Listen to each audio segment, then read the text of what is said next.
Can you tell me of a time in which you felt you were able to build motivation in your coworkers?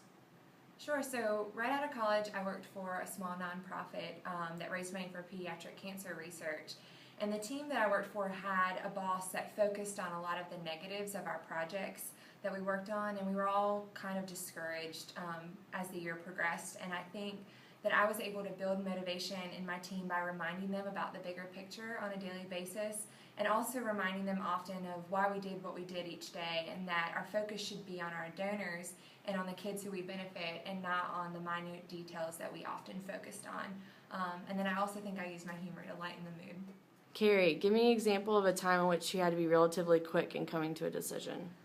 Sure. So my senior year of college, I was a fundraising chair for UNC Dance Marathon, which raises money for North Carolina Children's Hospital.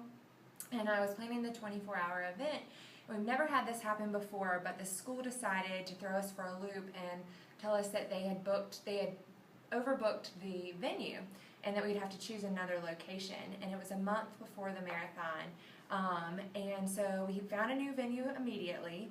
And instead of the field house, which was located on campus as well, we booked a gym on campus. And the new venue actually ended up being incredibly beneficial for parents and guests to visit their dancers.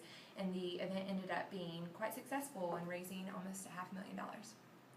An example of a time when you had to go above and beyond the call of duty in order to get a job done. So I think that development work is all about going above and beyond the call of duty to ensure that potential donors are happy and comfortable.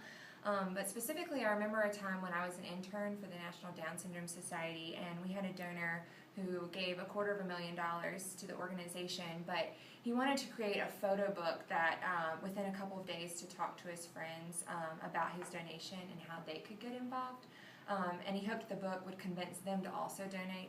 And so as an intern, I stayed late all of those nights creating this book and ensuring that it was top-notch so that we could get potential donations in the future. Tell me about an accomplishment that you're very proud of and why it means so much to you.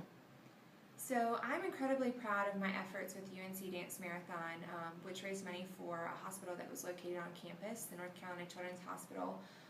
14 of us worked together on this giant project, and all of us were full-time students and we weren't paid. We motivated each other and we worked together on many projects to ensure that all details were thought through.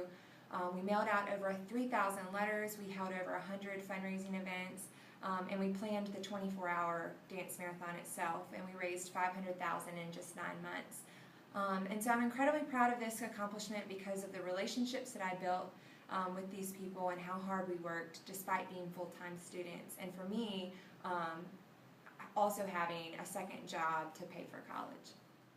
Give me an example on any job in which you faced a problem and tell me how you went about solving it.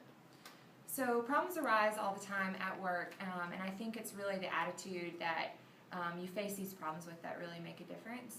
When I worked at New York City's Leukemia Lymphoma Society, I worked with 17 Man and Woman of the Year candidates, and these were folks who were competing to raise the most money for the cause.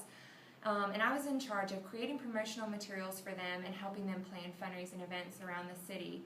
And we had several problems with events falling through or not raising the goal amount because of various candidates who would put in more or less work for each event.